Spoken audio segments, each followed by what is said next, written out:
Hello, hello, hello. I am so glad that you found me and that I found you. I am Sexy Sam, and I believe that throughout history, women have been categorized and defined in ways that were not always favorable. And it comes a time where we get to write our own definition, our own history. The religious world, especially Christianity, has no prevailing heroes or significant women in the Bible. And we know that in life, the mother's hand, the wife's hand, the sister hand, the mother hand, the daughter hand is so strong. It outlasts any situation, any person, anybody. Female is an all persistent and wonderful and conquering force. So, as always, I bring to you, don't judge us by our outsides. Yes, we do take initial account on that first impression, but it's important to go beyond the colored hair, the bold lipstick, the large jewelry, the wonderful, wonderful costume. The wonderful costuming that we have. My breasts look large, didn't they? And see deeper. Take a moment to not just categorize and dismiss altogether people. Today, as always, I'm referring to this wonderful, wonderful book, When Will Eve Be Forgiven? Written by Dorothy Guyton. It is a must read. It's a legacy read. This would be passed down from grandmother to child, and from that child to the daughter, and from that daughter to their daughter, generational. It reaches out to friends, sisters, brothers, everybody. It's a wonderful book on when will Eve be forgiven. The reason for this book is, no matter what comes up, if a woman starts being vocal in the church or vocal in the home, people will say, you're forgetting your position. You cause catastrophe for all of humankind. Sit down, be quiet. You can't be trusted. You can't handle the responsibility of being obedient and instructive and trustworthy.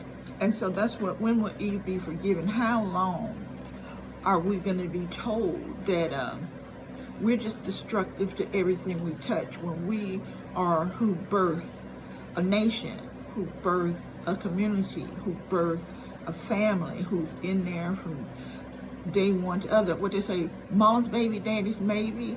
Men just can walk off at any time and leave, but women are persistent. We maintain, we hold the fort down, and then we're still being dismissed, okay? So what I always point out into the Garden of Eden, where everyone else wants to point to, that the snake, as they are told, the corrupter who enticed Eve to bite from the forbidden fruit, he spent a lot of time going back and forth, back and forth. Come on, do it. Why not? No, ain't that gonna happen? Do this, do this. It was a moment that he had to take to convince her in several different ways and avenues to do the forbidden. And everybody's saying, then she took the fruit to Adam. Adam was right there with her. Check your chapter and verses. He was right there because she turned to him. So he was standing right there, allowing a deceiver to come in, speak to his partner, tell her to do horrible things, and he stood there and didn't interject or say, leave her alone, as the head of a household, as the holder down, as the force that protects, as the force that's wise and can understand and be instructed. He did not tell that snake to leave her alone. And she questioned him and went back and forth with him, and then she bit, and then she said, oh my goodness. And she turned to Adam and said, try this. Try this. 2 words, and he tried it. And we say she was weaker. I think it's very clear in the garden, Adam was the weakest person. He was just standing there staring off into space. He didn't even say, you know, we can't do this. God told me to my face personally. And I told you later, but I was instructed personally by God, who walks with me in the coolness of the evening. Do not do this. So you go away, serpent, and come on here, wife, let's go. Nothing. He stood there dumbfounded, silent. And what we say now, we want the strong, silent type. Okay, you're going to get what you want. Strong, silent type. There was no strength in that silence. And all she had to do was say, try this. He was convinced and did it. Now they're both running and hiding, right? Where was his constitution? Where was his strength? Where was his fortitude to lead, to be a champion, a soldier, a general in an army, to take charge and say, I know what to do, and this is not what we should do? He could have approached Adam at any time, and Adam seemed like he would have said, okay, but he had to go after the strong link and break it first. He knew the weak link would follow, so he went after the strong link. I encourage you to go back, read the passage, not what people have told you, but actually read the words that are written and understand it for yourself. We have had stories passed down, and we're so grateful, because we don't have to read that big old book called the Bible. But it's time, 2020, this should be your year of knowledge. They keep saying it's catastrophe, it's horrible, but turn it around. Let it be this year of stay in place. You grew intellectually, spiritually, emotionally, and matured and understood what truth is, because that's what's happening in 2020. Truth is lost. Truth is lost.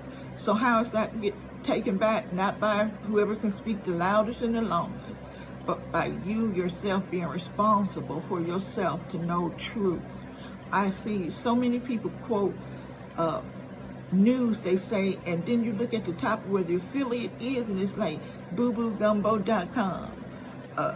Standing out in the rain naked.com said we should all vote for nuclear weapons. Okay, all these people that somewhere giving themselves a name of importance get to tell you what to do. I think that's what we need to take from the Garden of Eden. Not so much that she was weak, not so much that she was disobedient, but what we need to take is who we listen to. What do we check as references? Who stands by you when you make decisions that are not popular? We need to check ourselves and be responsible for ourselves. This outer look we carrying around, trying to suggest this about us and that about us. Okay, a lot of that is just bravado, trying to create who you would like to be. But inwardly, you're silent, like Adam. You're silent. You don't take charge and responsibility. And he pointed his finger. This woman you gave me did this. Can you believe that was blaming God? You did this, not me. Adam didn't take responsibility for anything. He actually told God, listen here, you did this. Don't be looking at me telling me nothing. Don't be trying to chastise me. You gave this thing to me. You did this, so what now?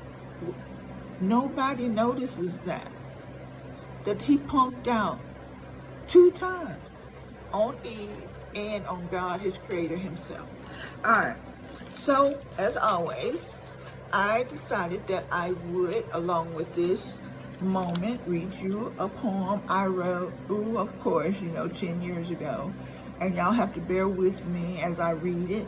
I wrote it when I didn't wear glasses, so there we go there. But I'm so happy. I mean, if you enjoy my videos and my channel, any of them, I have 4 personas. There's a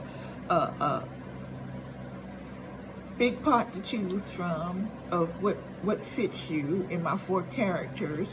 And this one is Sexy Sand, just bringing to you what it is to be a woman internally, and what is said for us to be, and what we get to decide to be. And so like, subscribe, share, comment. Please comment. Love the comments, okay? So what I'm going to do now is I'm reading a poem by me, and then I'll tell you some more things that the first chapter in the book, When Will Eve Be Forgiven, is about Eve. You're introduced to Eve, womanhood, Not so much just Eve that people want to single out, but the totality of womanhood, okay? Let me wet my whistle.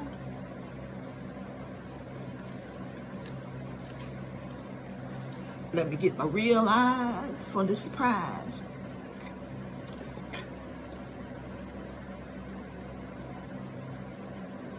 Hey, let's do this, okay? All right, I'm going to read it now. Reading is different than reciting. Lady Eve, who were you, this woman of creation, that took a fall, that fell a nation? Who were you to reach and take a bite, to open your eyes, to now have sight? What made you draw close to that tree that was forbidden? What made you want to know all of the things God had hidden? Tell me now the secret of your decision. Tell me the entire truth. Leave out the revision. Was it truly a snake in the garden on that day? Was it truly an animal that convinced you to stray? Could his beauty and supposedly velvety voice make you eat of the tree, entice your choice? Why did you decide to share the wonder you had unearthed? Why did you want to share deception you unconsciously birthed? Can you put into words that first day of discovery? Can you form a paragraph explaining your treachery? Man hath composed sonnets, ballads, and prose to that one day in Eden when sin quickly arose. Lady Eve, woman of beauty, wisdom, and charm, did you believe your curious action would cause so much harm? Did you realize you sealed the fate of the people yet to be born? Your life forever remembered with loathing, shame, and scorn. You hid yourself in the bushes and covered yourself with leaves and weaved a web of lies you hoped your Lord would believe. Gone are your blissful days of laughter. Your story was written without a happily ever after. Evicted in shame from a garden of ease to pray for mercy on your humble bent knees. I wonder on the day of the birth of your son, did you realize exactly what you had done? To secure the prize of knowledge and sight, you sacrificed the warmth and pleasure of daylight. For the haunted, seductive, delicious destruction of sin, would you make a different choice if confronted by the snake again? Lady Eve, my ancestor in a time by me unknown, your actions on that one day in history was a seed you should have never sown. Adam and you, presiding over all of creation, chose to disobey God with only slight hesitation. Today I say, I forgive you for your curse of the pain of labor. If I face what you face in Eden, I could have been your neighbor. Because we say what we wouldn't have done. We say, oh my goodness, she did this, she did that. But we never say if we was faced with it, what would we do? Would we be her neighbor, thrown out the garden also?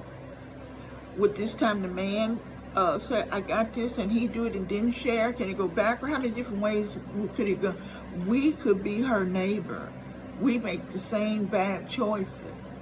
We make decisions that are just really bad. And what's so bad? I tell my children, sin loves company. Evil loves company. when people get ready to do some bad stuff, they try to gather up at least one person to be with, then they don't feel bad. It's like, you did horrible too, so I'm not that horrible. We average two people doing the same thing. That don't make it evil or as bad as people say. People will run fast to you with a scam plan, a lie and gossip and whatever. But if it's something good that grows you and grows your family, it's not shared. You can believe it. You'll look and say, oh, when did you get that car? Girl, I got that. No, good stuff is not shared. You get a person, let's go to the club. You go to the club by yourself and dance with people. No, you need a partner in crime. So let's not think that we are above what Eve did and decided, or are we above what Adam did and decided until this day. It's horrible that you constantly bring up what Eve done. We understand it was bad, but no one points to the weakness of Adam that day. Just total checked out, not there, no accountability, no courage. Nobody said, look at you, you coward. You pointed at Eve, you threw your wife under the bus, and then you blamed God. Let's if we're gonna continue to not forgive Eve for a mistake, we need to continue to not forgive Adam. And I hope you all remember this and hear this. Okay, so let's just look at a few things that's in the first chapter about Eve that I pulled up that was quite enlightening. Okay, like a gold ring in a pig's snout is a beautiful woman who shows no discretion. And that's Proverbs chapter 11, verse 22. Oh my goodness. A wife of noble character is her husband's crown, but a disgraceful wife is like decay in his bones. So noble character. Women are noble characters. Stop having premarital sex. Quit moving in with the man, testing out what it's like to live. And then they speak of us like this. A woman that's noble is her husband's crown, but a disgraceful wife is like decay. Don't do wife duties on a girlfriend price. Stop cooking for him, washing his clothes, taking care of him when he's got a cold, making sure he eat the best food, lay around in the most comfortable place. Stop it. Just stop it. Rise up to who you are. Rise up and say, okay, I hear these verses that you want to put on me. So let me start putting the verses on you that you need to follow, okay? We have to claim that. Don't wait for someone to give it to you. We claim who we are. Better to live in a desert than with a quarrelsome and ill-tempered wife. It's better to live in a desert than live with an ill-tempered wife. And this is what when they say, what wife happy, life is happy, happy wife, happy life. No one's taking time to clear that up. And if she's ill-tempered and quarrelsome, your wife is going to be terrible. So I think more should be done to maintain and secure relationships, you know. It's valuable, and not just say it's supposed to work. You're married, be happy. I love you, be happy. You have food on the table, be happy. A quarrelsome, ill-tempered wife is horrible. Okay, better to live on a corner of a roof than share a house with a quarrelsome wife. Y'all better make these wives happy. You need to do what it takes, because it seems like y'all are gonna have so many problems if this woman is dissatisfied in your home. And someone has to take and examine that and fix it. Men, you don't let a leak drip in your home, it'll rot the floor. You don't let a broken window stay because it lets in bats and bugs. Why do you let your wife stay unhinged, not cared for, not maintained, not fixed, not looked after, not to define her problem that's causing things? You don't look at it the same way as you do other things. You ready to fix something, fix your marriage. A quarrelsome wife is like a constant dripping on a raining day. Restraining her is like restraining the wind or grasping oil with your hands. You can't do nothing with her in her upset state. You can't do nothing with her when she gets to the point where she just don't care. This is horrible. What it say? It's like restraining the wind. It's so late. Don't let it get that way. Or grasping oil with your hands, okay? Under three things, the earth trembles. I want to say the other one is Proverbs also. I did not tell you the proverb, but it's true. Proverbs 27, verse 15 to 16. Now, under three things, the earth trembles. Under four, it cannot bear up. You ready for it? Under three things, the earth trembles. Under four, it cannot bear up. A servant who becomes king. A fool who is full of food. An unloved woman who is married. And a maidservant who displeases her mistress. Oh, I wish I had some time. A servant who becomes king. I hope people didn't mistreat him. And even if that servant, like Obama, people thought he was going to get payback on people. Even if that servant who become king is right and just and not vengeful, the people under him are always going to be paranoid, afraid, anxious, scared, angry, wonder when the next shoe going to drop, when they're going to treat me the way I treated them. Just in their own body, they will be trembling. Under three things, the earth trembles. And earth means a large portion. It don't mean the actual globe of the earth. It means a group of people can be so shaking as to affect the whole world in this situation. So a servant who becomes king makes the earth tremble. A fool full of food. If you keep a fool fed, he has no reason to change, no reason to become better. As a matter of fact, he has carte blanche to be just crazy as hell. There's no reason to change. My belly's full. I get what I need so I can act a fool. We see that in a lot of people that feel secure that their disgraceful behavior is protected, right? Child molesters, pedophiles. Family don't tell on them. They can continue to act that way with their bellies full. Poor Oprah Winfrey said her molester, she used to fix a plate of food and bring it to them. Things just went on. A fool whose belly is full of food.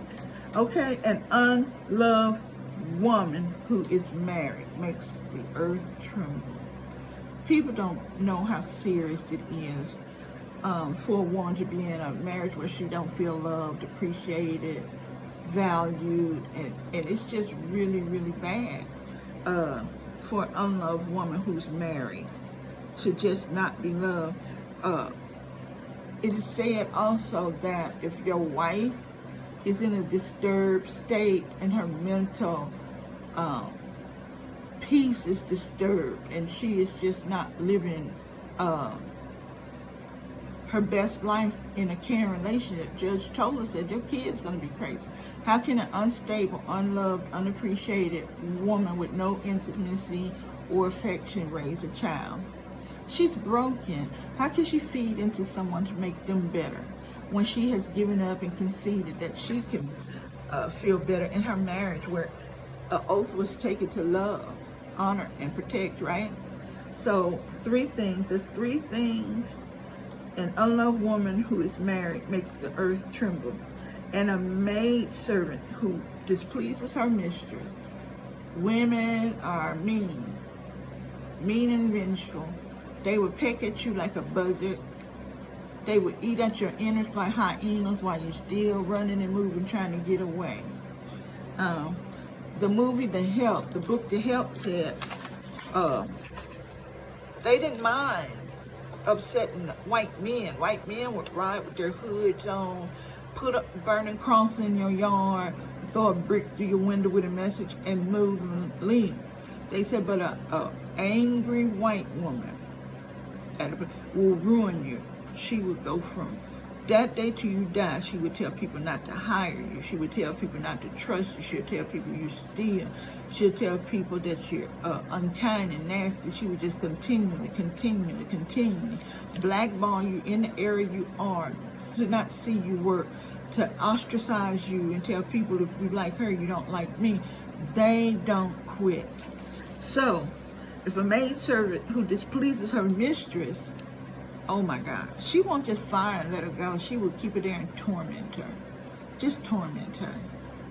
It's not nice. And that's Proverbs 30, 21 through 23. Oh, my son, oh, son of my womb, do not spend your youth on women, your vigor on those who ruin kings. I am so down for this.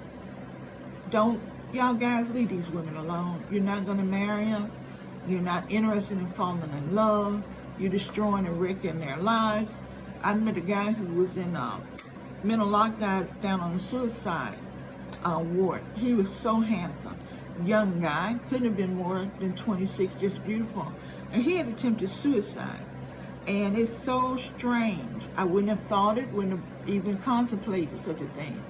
Of this handsome guy, and the reason why, he said, he was good looking all his life. And he said he just went through women in the community, in the area, at the school, and just was one to the next, one to the next, one to the next. Didn't care, having a good time. Then he looked up and nobody would talk to him anymore. People's like, no, don't come this way. Girls were, I don't want you. I know about you. I know who you are. And he was like, but I've changed. And they was like, never believe that. You can't change. You did that so cold-heartedly, just destroying women's hearts, breaking up with them, leaving, not caring. And he said there was no one willing to be his girlfriend. And he's like, I've changed. Now I'm ready to settle down. Now I'm 26. I understand what a relationship is and I'm ready. And he tried to commit suicide because no one would be his girlfriend. He realized that he did so much damage in his youth. He ruined his future. So, do not spend your youth on women, your vigor on those who ruin kings. And that's the other damage we do. Men, you're damaged, and women, we damage too. We do a lot of things. We will hurt self-esteem also. We will lament and go on and on about the treatment and trying to warn others. It's just a state, of being, but just don't spend your youth on women. Your vigor on those who ruin kings. And spending your time on women you do not want to marry. Those women that are passed around and you're just in the grouping with them and encouraging them to be more scandalous, to be thoughts, to be twerking everywhere, to have all this surgery. You have no intention of being with them. And those women want your money and they want your time and they want all this stuff, and they toss you too. They ruin you too. It's just out there doing nothing that's good for either.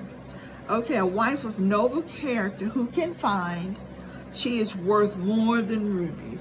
Proverbs 31 and 10. Noble character, okay? We need to look at that. Noble character. I would love to be a noble character. Maybe I'll give a definition of noble character. So, it's a wonder. The author of When Will Eve Be Forgiven? Any man would even want to have a woman as a companion with all the things they say that she is, and so destructive and ruin you, and better to be in a desert, and she's just such a burden, such a horror. And Proverbs was written by the most wise man, right? King Solomon. But King Solomon had so many women, 1,000 women. They all was contentious. So he trying to find a ruby pearl? No. This is lessons from a man who had 700 wives and I don't know how many concubines. I don't think you should take any advice from him because he wasn't satisfying anyone emotionally, mentally, and probably not even sexually. All right, as I say, if I said something that you like or was interesting, please comment. Please comment. I would love your comments. Subscribe, like, and share. Share this video with some of your lady groups that read books, book clubs. This would be a great book for a book club. This would be a great book for a Christian women group. Men, this book would be great for you all to have a discussion and talk freely. It brings up all the things that are said about women that are negative. And it would be such a great challenge of you wonderful men that we love to look at this book and just have a real dialogue and discussion. Oh, I would love a forum from men to be on womanhood as related to the secular world and Christian history. I'm really going to press this because this book is a dialogue. We're having so many dialogues and movement. And women, it's time for the movement to stop. When will Eve be forgiven? The shame and the guilt put on us, the finger pointing and everything. And I know people bow their head during church whenever Eve was brought up. You could see the shame and embarrassment, humiliation, and they sink in their shoulders and feel less than. God has done the punishment. He's given it. We're living with the punishment, and that's it. This continuation from people on the outside, no sir, no man. We got our punishment to bear children in pain, and we're doing that, and it's time to move on, other people.